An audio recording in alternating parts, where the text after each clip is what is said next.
right, punters, we're back. We've got Attrition making his second start. A horse come through that race in Adelaide really well. He's 3.5 weeks between runs. We've entered him in a race at Sandown on Wednesday.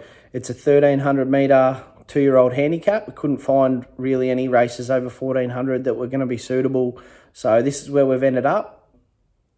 As I said, it's a 2yo Handicap. The horse gets in with 57 kilos, which I think is a good weight compared to the rest of the field. He should be up to his eyeballs in this field. The question marks are going to be on the 1300, whether he's going to be effective over that kind of sharp distance. There might be a couple of things that are, at their peak at 1300 metres that might just be a little bit too sharp for him. He might get a little bit too far back in the run.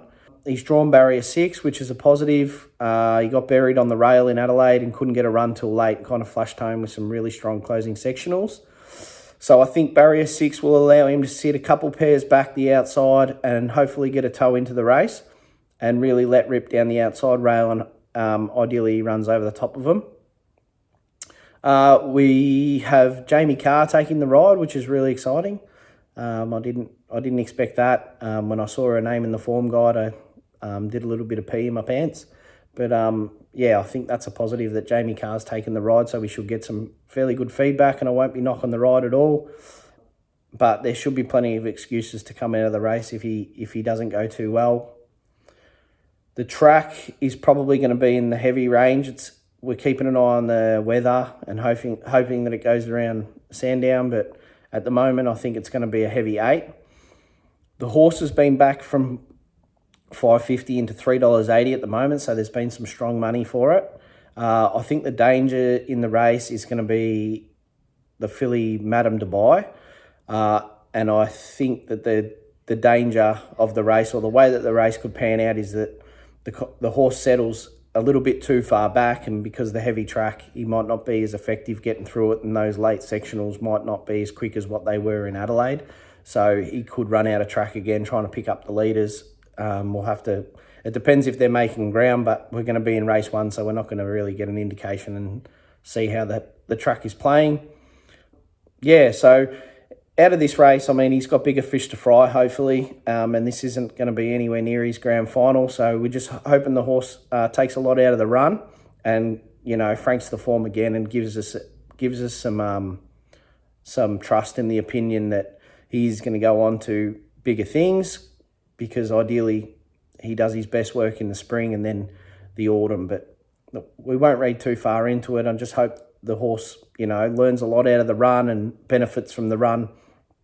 And I hope to just see him flying down that outside rail and winning by 7 lengths. So see how he goes. Wish him luck. There'll be plenty of excuses at the end of the race. Hopefully Jamie Carr can give us a bit of a feel for what she thinks, and whether she can stick with the horse. That'd be fantastic. But yeah, see how we go at Sandown on Wednesday.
Right, rolling, clear! Signals given, and they're away.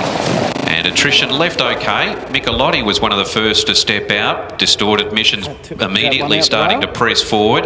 Tifosi and Freeway not all that far away. then Excel and Fly, followed next the inside by Love Nest and Attrition, just on the backs of those runners in about 7th place. Madame Dubai is back second last, and the last one is Southern Hills as they start to work off the back. Freeways went through and led, but just at a controlled gallop as they run to the 800, led by 3/4 of a length on Distorted Mission. Excel and Fly is racing in a wide position there, third outside of Michelotti and Tifosi. Attrition was the next runner around Love Nest, and then Madame Dubai. Last on the inside is Southern Hills as they advance around the home turn. So Freeways had the lead, a half length Distorted Mission, 500 to go. Excel and Fly, who's been on a wide path throughout in third, then Tifosi followed by Michelotti. Attrition getting to a wider place and starting to wind up, and then Madame Dubai and Love Nest as they head inside the 300. Freeways being tested by Distorted Mission, Excel and Fly. Attrition's within about a length and a half of those runners now as they run inside the last 200. Distorted Mission had the lead, back to the far side. Michelotti runs on, Freeways still there. Attrition can't quite reach them. Michelotti ran to the lead from Distorted Mission. Michelotti will win again. Michelotti a half length, Distorted Mission. Attrition, I think, playing third right on the line of Freeways.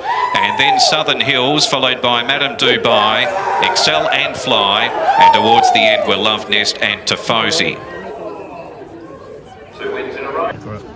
Yeah, look, he's a lovely horse. He's just not all there yet. I said to Mitch, probably now he's needing the blinkers. Hated that ground, but we were just getting pushed out a bit wide on the track, and I could feel his ears were pricking. He was looking outside, looking in, just doing a lot wrong still. So I think now's a good time to put the blinkers on. He's had another run under his belt. He's not going to overdo it or anything. I just felt like on the turn he was the winner the way he was travelling, and then he just hits that flat spot and just needs the blinkers to pick him up again. No worries. Thanks, Jamie. Yeah, like he's a beautiful horse underneath you. He just doesn't know how to put him away yet. All right, stick with us. Yeah, no, I will. No, thanks to the right guys. Thank you. All right, punters, we're back. I've got a post-race review of Attrition's second start at Sandown in a 1300m maiden. Conditions on the day were pretty ordinary. The track ended up being rated a heavy 9, and we didn't think that was going to suit him because the feedback that we had from Jason Holder from the Adelaide run was that he'd appreciate some firmer ground. So a heavy 9 probably wasn't going to be his go. Jamie Carr took the ride, which was a positive. And he jumped out of the barriers not too bad. He ended up settling just worse than midfield, one off the rail. So I was pretty happy with his position. I thought he'd get his chance to have a crack at him in the straight from there. I didn't think he was going to get boxed in, which was good. And then when they kind of turned the home corner, you could kind of see that Jamie was trying to click him up, and for a second I thought he was just going to towel it. But after he kind of got through that flat spot, he started to get through his gears and let down a little bit better. His wheels you could tell his wheels were spinning, and he wasn't really liking it too much because his head was up in the air having a look around the whole way down the straight. And I felt like he did get home pretty well. He ended up running home pretty strongly for third, but he just wasn't able to pick up the leaders from how far back in the field he was, and it was very hard to make ground on the day on that outside rail where he ended up. So yeah, a little bit disappointing as he went around a $2.50 favourite. We wanted to see him break the maiden, but all in all, I thought that his effort was pretty good. At the end of the day, he didn't throw the towel in, which he could have.